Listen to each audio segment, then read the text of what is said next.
Armando knows what country he's in. Armando, I'm especially thrilled to have you at ZEG and in Georgia because this is a country that I think is especially funny. It might be because it's suffered great deprivation. I've been coming to Georgia for 21 years, and of course, if you do the math, you'll know that I was here when there were constant power outages, there was no hot water, people showered when you could, and maybe that's the roots of Georgian humor. But for me, Georgians have always been one of the funniest people. And before you say there are funny people everywhere, have you met the Germans?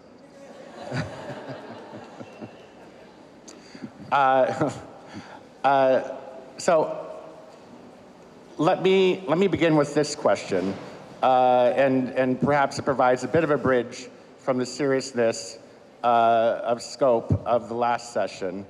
Lenny Bruce said that satire is tragedy plus time.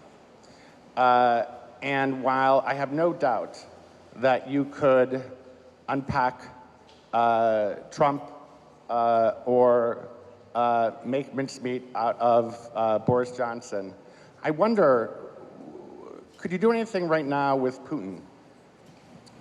I'm sure there's a lot people would like to do right now with Putin.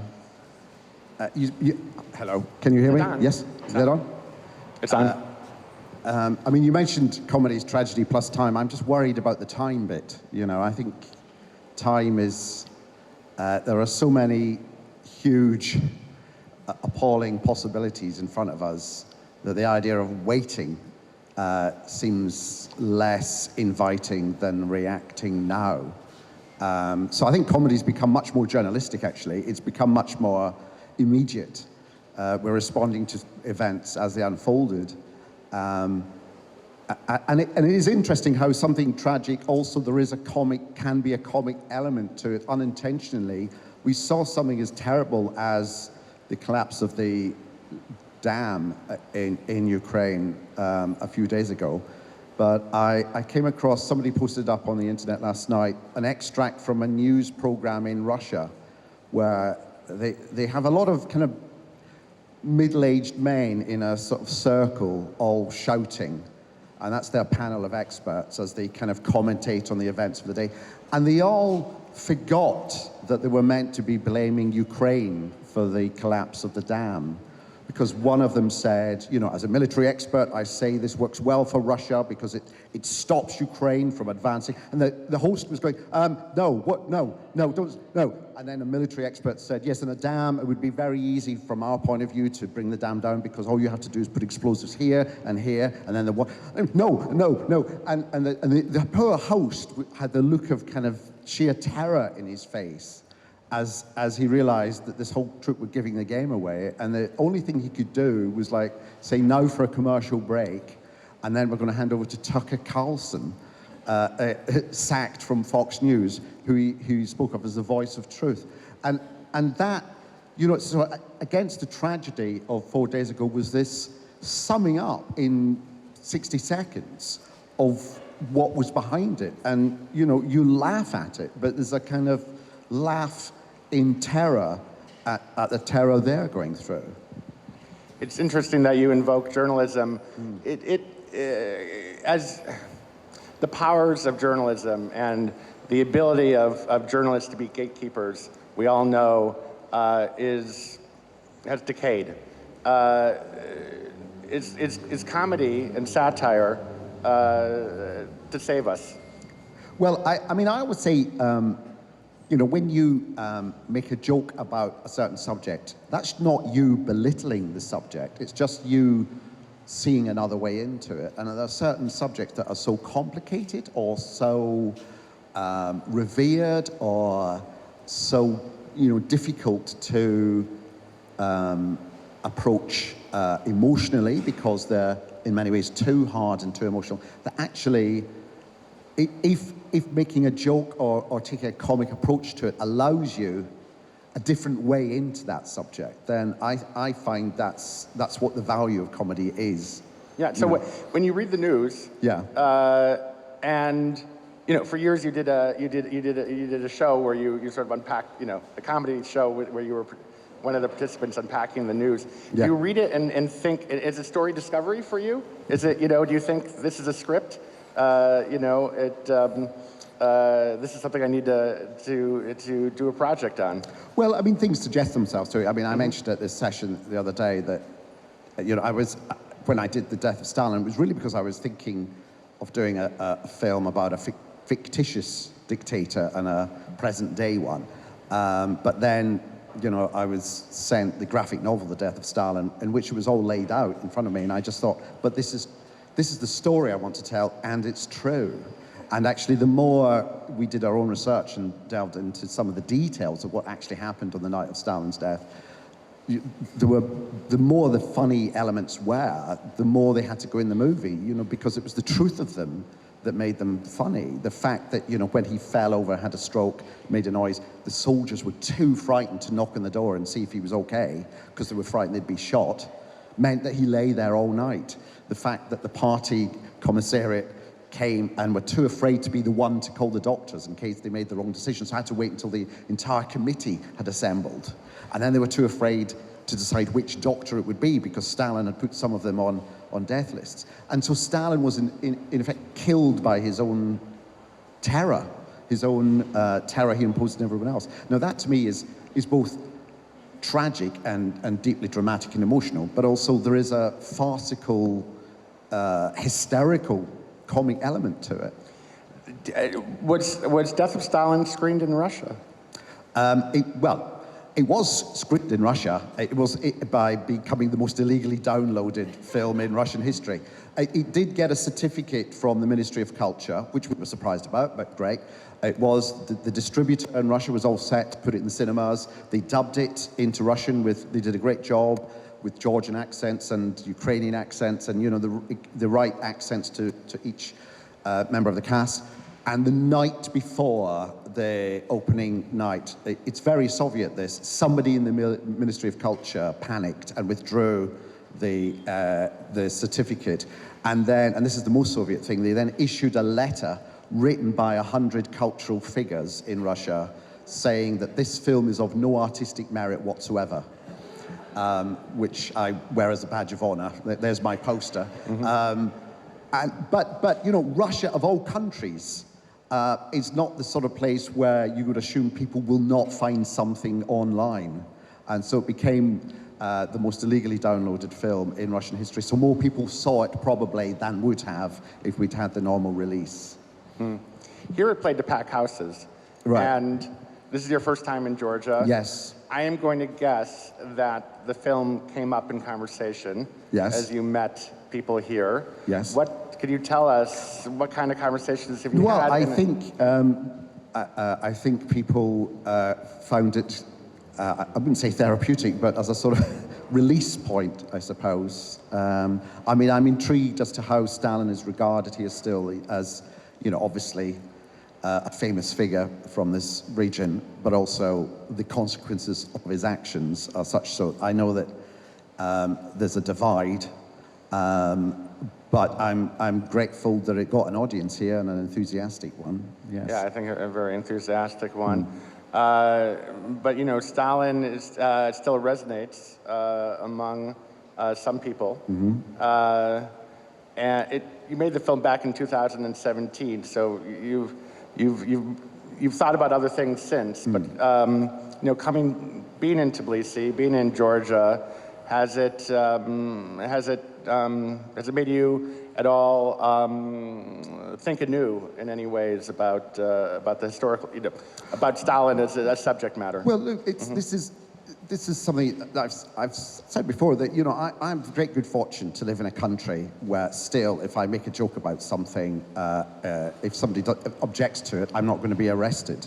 But I have met comedians from other countries where the opposite is true, and if they make the wrong joke about the wrong person, then their career is over. There's the example of someone in China who was arrested for making a joke, a very, very subtle joke about Chinese policy. You know, it's about what my 3 days here has kind of told me two things. One is there are so many people here whose job, whether it's telling stories or reporting the facts, carries an element of danger. So I've met so many brave people here, and I just feel slightly humbled that all I'm here is because I write jokes. And I've also appreciated the fact that no matter what the circumstances, there's a great enjoyment and a celebration of your culture and your country. I've been to so many dinners over the last few days. Last night, all the delegates were at dinner. It was a very, very long table. It was one of the longest tables. The only time I've seen a table longer was when I think Putin dines alone. It was that long, where people have toasted saying that, declaring their love of the country. People from outside Georgia who've said they've fallen in love with Georgia and come here regularly and made it their home. I can't think of a dinner in Britain that I've been to where someone has stood up and said, I have fallen in love with Britain, and I come from afar, and I have married Britain. We're not like that. So, and I rather enjoyed it. I'm going to try and bring that kind of sense of focused emotion about one's own culture back home. You won't succeed because there are no more pessimistic people than the British, and I can't imagine you'll go back and. Yes, we've spent the last 6 years trying to withdraw from something and still getting it wrong. So, we've got all. And our Prime Minister, our ex-Prime Minister, Boris Johnson, who you referred to, he's resigned yesterday, having given lots of honours away to his friends, including his hairdresser. This is absolutely true. But if you've seen pictures of Boris Johnson... The hairdresser deserves... I don't know why he has there's no sign of a hairdresser. Unless it's for bravery or something. I don't know. The genius, it's the hairdresser's genius. So, so that's the kind of system. Yeah. I take a serious point though, because I did mention, there are other countries where people have been, arrested, jailed, or worse for telling a joke. I have noticed now in the UK and in America and in certain countries, that sense of of political leaders being affronted by jokes about them. I mean, we saw it with Donald Trump when he was president, and Saturday Night Live would do sketches about him. The first thing he'd be doing was tweeting how terrible it was and how awful. He wouldn't be saying, I don't like them joking about me. He's really saying, I'm so good at comedy that I can make the assessment that comedy was not good enough about me. So but it's that prickliness. Yeah, in a way, there are two kinds of politicians, right? Those who can tell a joke, let alone take a joke. Yeah. And those, I can't imagine Orban or Modi and Trump famously. No, I don't. I can't. Yeah, exactly. I can't. Although Boris, Boris is an exception because he is an entertainer. Rather like Trump, he is an entertainer. So he is his own comedian. He likes to tell the jokes. He's like a self-basting satirist in that what he says and does is its own comedy about himself. It doesn't need us to do anything else. But I can't see Putin going to a stand-up comedy night. Yeah.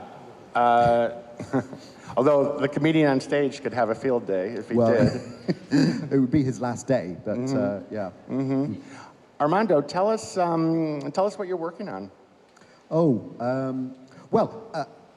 I'm actually working on a film set in the world of social media, and we're shooting it in about 3 months' time. We're just beginning to cast it now, and it starts off funny and ends up not funny, because that's how social media works, I think.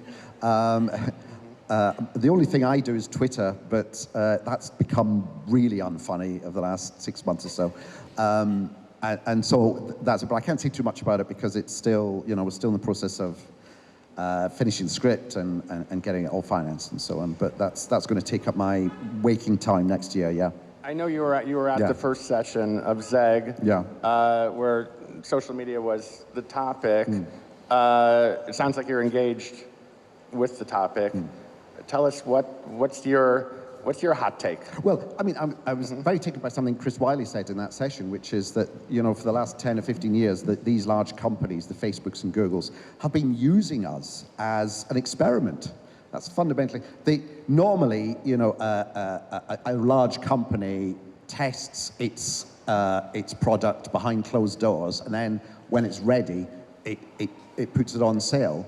But what Google and Facebook are doing, have been evolving, using our data, watching how we use it to determine how they can tweak it further, so that we've all become, you know, a whole world of laboratory mice for their experiment, which will never end. You know, Twitter was once funny. I used to laugh at tweets. I know. I mean, it was a result of Twitter. I saw that chunk of the Moscow news. But now it's full of adverts for stuff that I don't care for. But you know, AI is going to. AI will clearly take over comedy. Yes, well, AI is a worry. But the other thing that I'll be looking at is that sense that people who run these companies have, that just because they started it with really good intentions. You know, Facebook was all about connecting people. We're going to have a community that will engage with each other. Google was all about referencing and, you know, getting information to you. Just because they start with good intentions, they can't understand why, when it's got so large and it's caused so much harm, that they should be blamed for it. Because they're the good guys. You know, neither do they expect to be taxed for it, or regulated for it, or held to account for it. And that's the deep concern, that these large groups are effectively publishers, but they don't behave like publishers, and they aren't treated like publishers, so therefore they can dissociate themselves from a lot of the hate material that they transmit. You know, and that's the worry, and the fact that we can now do this easily. And it's all very well someone like Elon Musk saying, I believe in free speech, but, you know, free speech comes with a sense of responsibility. And if you abrogate that responsibility and say it won't apply to my product, then you're not really advocating free speech. You're advocating lawlessness and anarchy of the worst type, you know, where hate speech can seem and be protected as just as valid as fact. Yeah, I mean, I would think big tech is starting to migrate into your field of vision. Yes. You know, your great subject is power. Yes. And big tech has been accumulating power. You know, there are unregulated nation states. And still getting away with that kind of all shucks, we're just doing our best thing. I mean, the whole of the last 15 years at Facebook has been Mark Zuckerberg saying, oh, we didn't get it right, this is not who we are, we're on a journey, we promise to do better. But he's been doing that for 15 years. He's been saying that for 15 years. Now, any other company, he'd be gone and the company would be broken up. Yeah. But somehow they've bought themselves this special invulnerability in Washington. Can I shift gears and ask you, when did you and why did you become fascinated with power, and why did you decide you needed to dismantle it? I read that you, as an adolescent, wanted to be a Catholic priest, which is funny. It's just, you know, as a passing phase, you know, as you do in adolescence. Why the dynamics don't of assume power? anyone who goes to a seminary is necessarily good. And I think, and the reason I talked myself out of it in the end was, you know, you have to take a vow of poverty, chastity, and obedience. And I thought I could do the poverty bit, but it was the chastity and obedience that would get. Not that that stopped other priests I know, but I thought that would be a game changer or a deal breaker.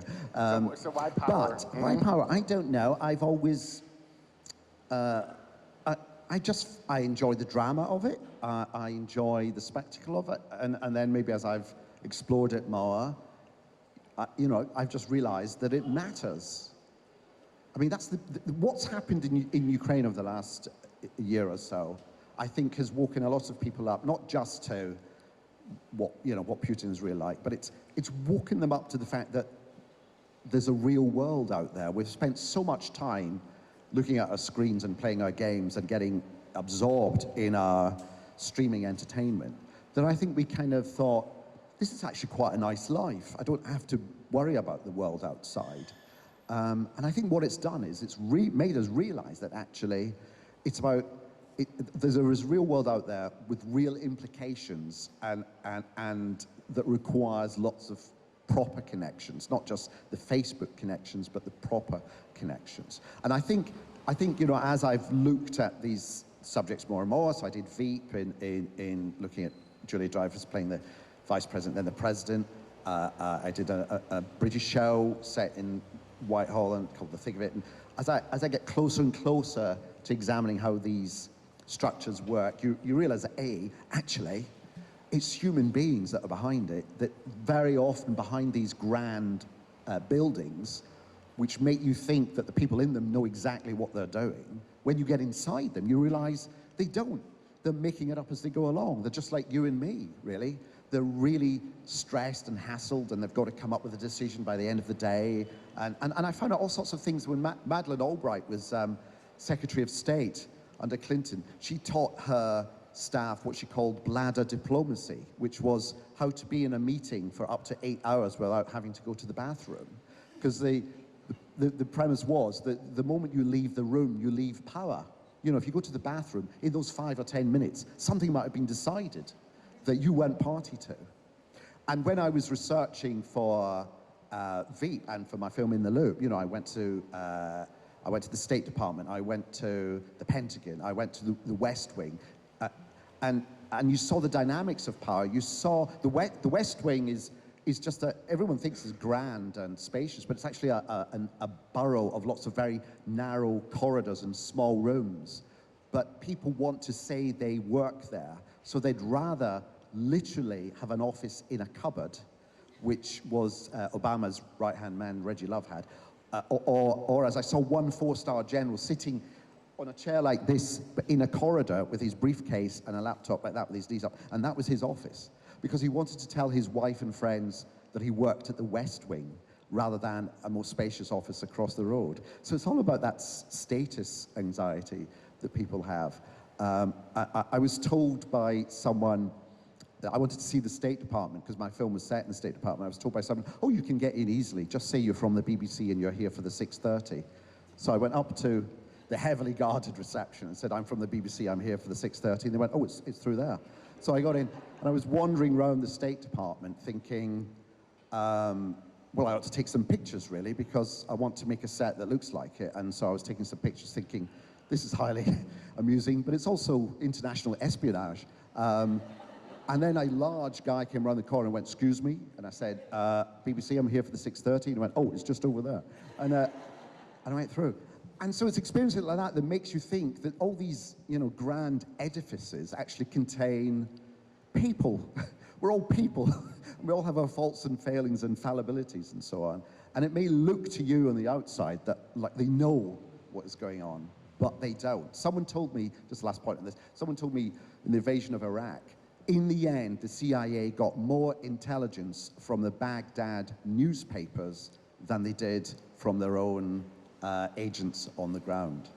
That's the myth that we are sold when you suddenly see, when you pull the curtain away and you see the little people behind it.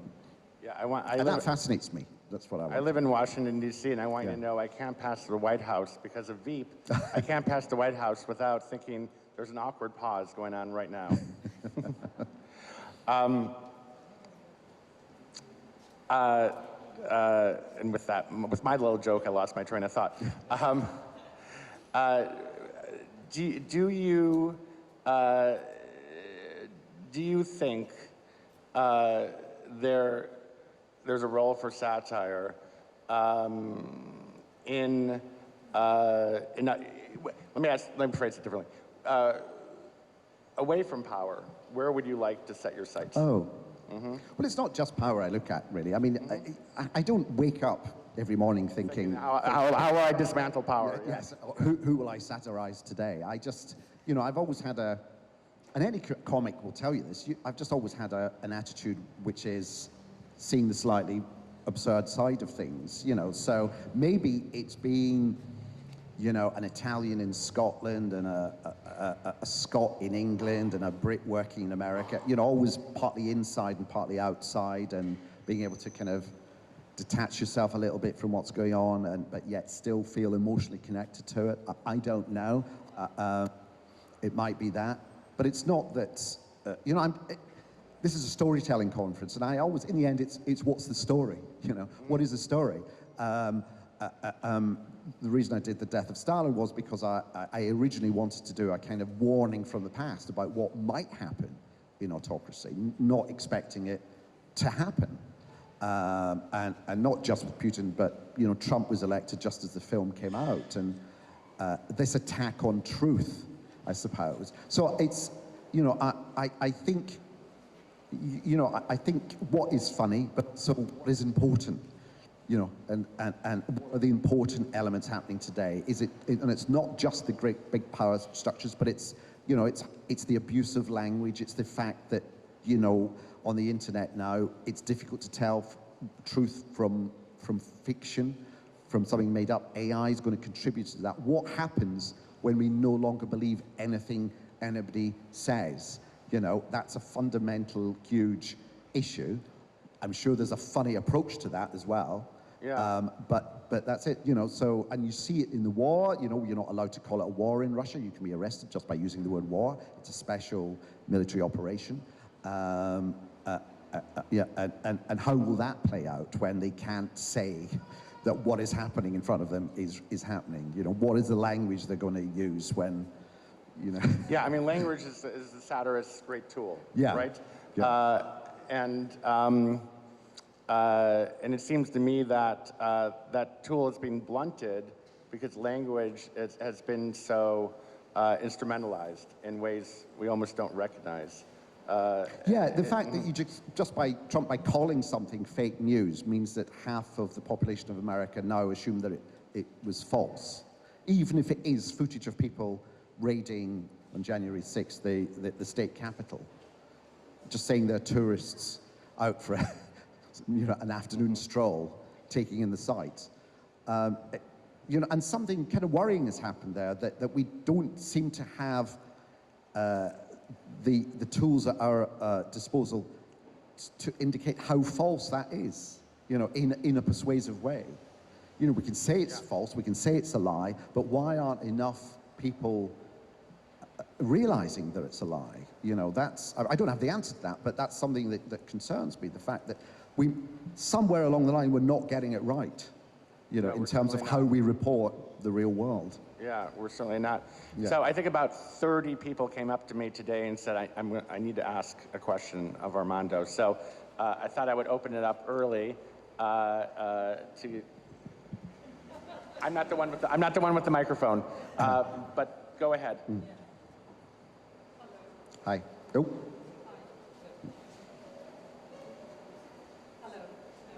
Oh, there we go. Hi. Helena Bedwell from Bloomberg News. Oh, yes.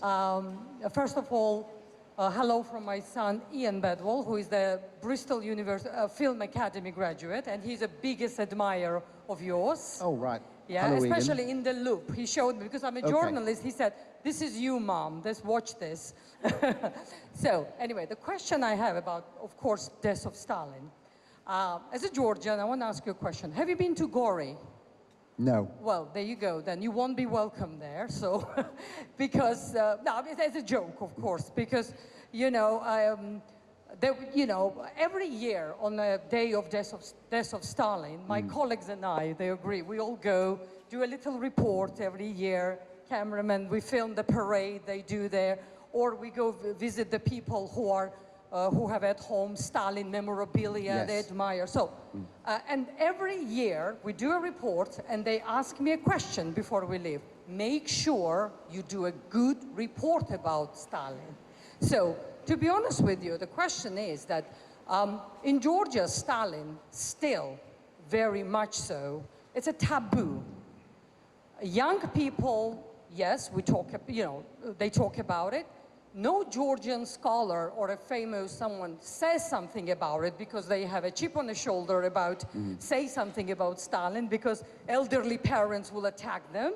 And obviously elderly people and older, they don't want to criticizing. So, film like yours, obviously, would not be welcomed in Gory, and when they will understand what it is. So, what do you think, apart from obviously, like my grandfather who was in a war, right? He's dead now, so I cannot really ask him about this movie, but he loved Stalin, right? He hated the war, but he said that that's the man, and he would show me his jacket Yes. and everything. So what do you think, in your opinion, when researching this movie, caused this? Is this because of they were like fighting against something together? Is this more colonial, once again, sort of conflict? What is it? What is it, this love? It's 100 things. I'm not sure I can come up with a precise explanation to quite a complicated history. But the thing I did detect, and which we picked up, was on the day of Stalin's death, many people in the gulags who had been put there by Stalin were in tears. They were mourning the loss. I think because what we were talking about, that this perpetuation of a story, the story that he was so perfect, he couldn't have been the one that put them away. It must have been some underling. They couldn't believe that he or people around him were responsible for their fate. Now, whether it's because it's so shattering to accept that it was, because then your whole belief system falls apart, or whether it's that power of the myth being so effective that, even in those direst circumstances, you still see him as the good guy, I don't know. But the thing about being, a comedy writer is you don't have to offer a definitive opinion. You're actually drawn to the ambiguity. And I found that ambiguity absolutely fascinating. And it wasn't really for me to comment on it, but to show it, to show the fact that people who suffered were also people who mourned. And I do remember when the film was released, obviously not in Russia, but across Europe and in America, Russians, Ukrainians, Georgians who went to see it would come up after me. I saw 4 elderly Ukrainian women in Washington, actually, who wanted to speak to me afterward. They were in tears, and I thought, oh my God, they're going to rip me apart. And they said, it's true.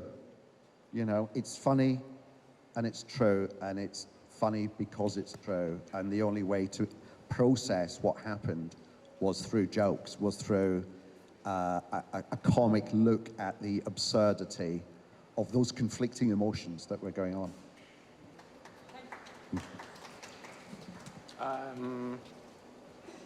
You, Robin. Robin, over the man in blue. Oh, well, I remember. Just one second. Also, in Washington, a guy came up to me, and I thought, he looks familiar, and he was asking me all about the history of it and whatever. And just as he was getting into his car, he just said, Trotsky was my uncle, and then he drove off. And I thought, why didn't you tell me at the start of this conversation? But anyway, sorry. Yes. Yeah. The Death of Stalin was a big hit, and we all loved it. Most of us loved it. Why don't we see more movies like The Death of Stalin? Why do we not see more satire on the big screen? Oh, I don't know. I think generally, people in the film business are really worried. They're very nervous. They will always be, especially when you ask for their money, they'll hold out as long as possible until they've absolutely convinced themselves that they ought to hand the money to you to make the film. And especially, the last 2 years, the pandemic, cinema going audiences are down in certain areas. People aren't rushing back to the streaming as competition. No one has quite worked that out in terms of films and movies as to, personally, I just wanted to make films because I love the idea of being in a communal event, really, especially if it's a comedy. I want to be there in a room full of people, a huge room full of people laughing at what you've done. So there's that, and there's always a nervousness about it. And also comedy is, everyone thinks they know they're good. Everyone thinks they're good at comedy and that they've got judgment in comedy, except when you then ask an executive their opinion. And the very first set of notes I got on In the Loop was done by drama executives, not comedy executives. And against all the funny lines and the funny jokes was the note, do we need this? And I thought, well, on one level we don't, You know, all these jokes are kind of asides, they're little kind of tangents. But if you take them out, you won't have a funny film. It's like a Bond movie, but without the stunts, you know. Imagine a James Bond movie where it was just about James, you need to go to the Czech Republic and then pick up a passport there to then drive through and then pick up your informant and then take him back there, and then there'll be a short pause while we organize the next flight back. Imagine that, you know. But all the stunts and the fights and so on, you don't need it for the story. But it is the reason you go and see the film. And similarly, you know, if you're going to go to a comedy, you expect some laughs. And so I thought that was really interesting because it is sort of, you know, comedy. When you're a humorist or a comedian or whatever, you do go through this paranoia of, are we not as serious? Are we not as proper as the other writers? Are we not as proper as the people who do dramas? And then you have to remind yourself that actually what we do is yes, it is, we don't need it, but we really do need it. You know, it's what we're doing with each joke, it's a kind of distortion, and it's an elaboration, it's an exaggeration, it's a kind of a lie, really, you know, to test a higher truth in a way, or to illustrate it, you know. So we might think it's lots of diversions we're doing, but I think there is a higher purpose in that it's there to, you know, elicit a kind of a much more spontaneous response to a story, you know, something really, there's something interesting. There isn't a noise you make when you're watching a satisfying drama, right? But you know if a comedy is working or not. If it's quiet, the comedy isn't working. If there's lots of noise, of laughter, then the comedy's working. And it's as basic as that. It's something, you know, you can't define it, but there's something really kind of primitive about it, the fact that just by saying words in a certain order, people will go like, you know, will convulse. You know, that's interesting. I mean, I think there are a lot of idioms where the annotation, do you need this, strikes horror. I mean, even in journalism, I function often as an editor, and I imagine a lot of coded writers really do not appreciate the question, do you need this? I came across a distributor in the Lebanon who decided to put Pulp Fiction, Quentin Tarantino's film, he recut it so it was all in the right chronological order. But the whole point of Pulp Fiction is that it's shooting backwards and forwards. Yes, yes. Yeah, look, he looked at the beats and said, do we need this? Yes, exactly. You know, and whenever you write a script, a comic script, there is a kind of intense, from the executives, an intense literalism, you know, which is, well, how did this happen, then how did that happen, then how did, you know, and the jokes for them are kind of irrelevances, you know, whereas in fact they're what the script is there for. The plot is really there to furnish the humor. Yeah, it kind of harks back to how we began, where, you know, are there funny people everywhere? Well, look around. Yes. Yeah. Let's take another question. How about the woman behind the camera, Amanda? Hello. Hello. My name is Amanda Coakley and I work for Coda Story. I'm just curious about your thoughts on books and films being re-edited, given, you know, people's concerns or complaints about said work. Is that something you think about now when you write? Are you concerned about it in general? Thank you. Books and films being read. I don't know. I'm in two minds about this because, you know, on the one hand, you don't want literature that's 100 years old being rewritten, you know, it is of its time and so on. But there is something slightly disarming if you're not expecting it, reading something that now is offensive, you know, the use of an offensive word and so on. And I think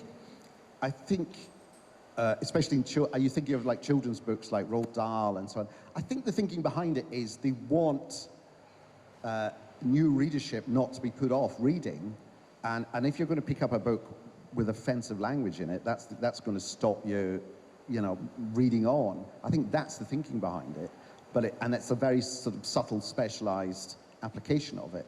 I'm more concerned about this notion that you can only write about your own experiences directly and not anyone else's. The whole point I thought about literature is it's meant to take you beyond your own experiences. It's meant to connect you with other people's thoughts. And yes, you know, it's important we read books and short stories and novels and films from all around the world, and they're a fantastic way of us experiencing someone else's direct experience in a culture or in a location that we might previously not know anything about. And they're a fantastic way in of seeing what the world looks like from the perspective of someone who grew up there. I'm not saying that should happen, but I do worry that more and more strictures are being put upon us as writers on what not to write about, you know. Now, what I'd say is if you are going to write about something that is very specialized and not of your direct experience, you have to do it really well. You have to do a lot of hard work and a lot of research. You know, I had trepidation, not just doing Veep, you know, I'm an outsider doing American politics, you know, what right have I to do that? But also, you know, the death of Stalin, I'm doing a very, very totemic tale of an imperial Soviet, you know, narrative, really, about events that impacted millions of people. So I spent a lot of time researching it. I spent a lot of time out there talking to people who grew up under it. And I give you some examples of doing Veep as well, going out there, going round the Pentagon, going round the CIA and the State Department. And, you know, people are happy to talk.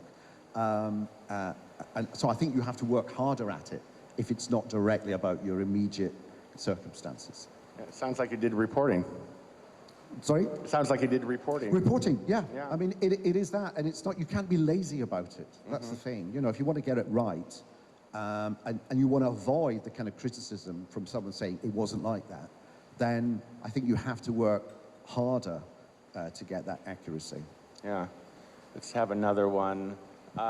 Maybe the gentleman straight in front of me. Hi.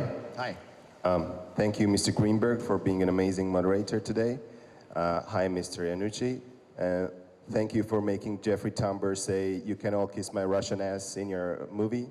That was the highlight of my life. Okay. Thank you very much.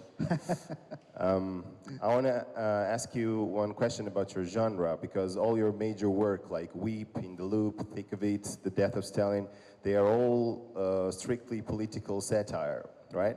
So do you kind of feel like there is some other areas that you want to explore with your satire, or is there some sort of expectation that Armando Iannucci, political satire writer, he has to produce another political satire? Do you want to go somewhere else?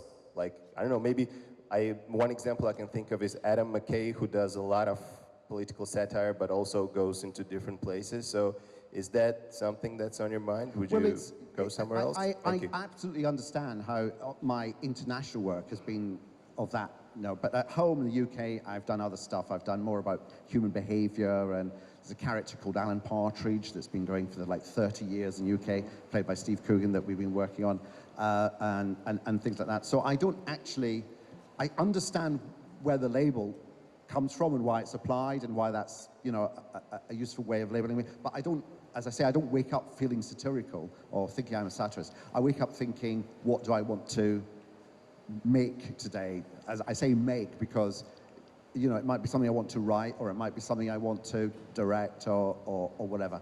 And it's that, and it's just an instinctive thing for me. But, as I said, I'm fascinated by the misuse of, you know, power, the misuse of language, you know, and how it impacts on our behavior. You know, the crowds, you know, mass movement, the fact that, you know, a lie can suddenly take on a kind of power of its own once more and more people click on it and so on. That fascinates me. So it's just about being inquisitive and curious, I suppose, really. You know, what is it that's unsettling us now? Okay, what's the story there? Who are the people involved? What types are they? What's their personality? And will anything I do be any kind of useful insight into how that works, really? But in the end, with everything I do, it's always like back to you. You know, you then decide whether what you've watched is, whether these people are good or bad, or whether you would have done the same in those circumstances or not, really. Do you find it particularly alluring to go outside of Britain. You know, as you mentioned Veep, of course. Yeah. You're an interloper in Yeah. the U.S. scene. Stalin is, of course, in the Soviet Union. You know, are we any temptation for India or, you know, another? Well, only in that's just one more example of where we're going with the attack on democracy. You know, the central figure who decides that actually the rules now can be changed so that they can become more and more entrenched and so on.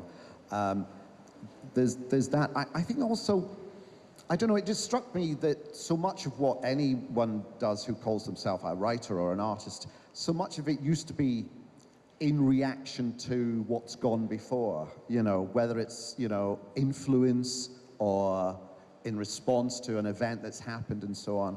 But I think so much now is so, and I'm thinking particularly of the climate emergency, I think so much now we have to write in response to what might be coming. You know, that's actually the prompt, as it were. It hasn't happened yet, but it's the stimulus. You know, rather than looking around for what has happened, actually now speculating as what might happen, and then what kind of story does that throw up? And it might be personal stories, or it might be governmental, or wherever. But that's I've kind of been aware of that kind of pivot in my own thinking in the last sort of 12 months or so. That's where I'm looking. I'm kind of looking that way rather than that way. And I don't want to ask you something tendacious like what is art for? But what I think what is art, satire? do you know, what is your satire for? What kind of impact? I thought about this the other day because the one thing that stresses me out more than anything else is my mindfulness app. And because it just comes on, it goes, time for your mindfulness, and then an hour later, you haven't done your mindfulness. So you do your mindfulness. Well done on your mindfulness. You've now done 8 hours of mindfulness over the last month. Do you want to do more? If you recommend our mindfulness app, we'll give you more free mindfulness sessions, you know. And it stressed me. But it did strike me that what art is kind of mindfulness. It is basically an attempt to process now, really, in a way that will make people stop and consider it. That's what it is. And that's the one thing my mindfulness app has... Pause and think. Pause and think. Let's have another question right there. Oh, this better be good. There's such a kind of strong... Yeah. This is going to be the best question anyone has asked over the last 3 days. Don't For freeze. sure. Don't freeze. If we could get a spotlight, please, on... Well, Yeah. thanks for coming to Yeah. our tour yesterday. Yes, the tour, indeed. The Soviet Thank you. occupation tour, of which Stalin, of course, was a major part. Yes. And not far from here, actually, is a theater which still stands, where on July the 5th, 1921, Stalin held a meeting with workers, from which he got expelled in a dramatic way, to the extent it was funny, actually. And so, remembering the pillage and the tragedy that he brought upon his own native land, do you think there is a story in this story, which most of Georgians don't even know, for the outside world? Thank you. Okay. Well, you said it was funny, but I think it was funny, and then it wasn't funny, if you see what I mean. Because as I was unaware, but as you pointed out in your tour yesterday, I hadn't realized that Stalin ordered the invasion of his own country, you know, which is mind-boggling. And I've spoken to people whose grandparents were, I mean, there was so many things with the way Stalin's kind of outer commissariat worked. They were all friends and neighbors of each other, and yet would be signing the death warrants of each other's brothers and each other's parents and so on, and yet would then carry on as if, you know, nothing had changed. And you're in such an absurd level of dissociation that the only way you can process it is by going, this is crazy. This is absolutely crazy. Armando, do you have sympathy for your targets at all? No. I mean, I like to show them as human, but Well, it depends. I mean, it depends what the subject is and depends what Yeah. the story is, you know. I mean, if Hitler could love dogs, surely a satirist could love. Hitler? Stalin. I never thought we'd get to the end of the sessions What's the discussing rule? loving Everything, Hitler. everything leads to Hitler in the end. Yeah. You know. No, I mean, I think there is that fine line you have to tread because you want to show that they're human, but on the other hand, you also want to show what the consequences of their decisions are. I do think that, you know, people aren't, when we say that someone is evil, I think it's too easy a label because that kind of lets you imagine that person as like, who shall I be evil to today? In their head, they're thinking, how can I do today what I was here to do? You know, they don't see it to sign some non-existent deal that gives us nothing, really. So personally, you know, the British establishment's obsession with America is one that needs to be, we need to be disabused of, really. So I think we have come to the end. I'm being signaled. Sorry? Unfortunately.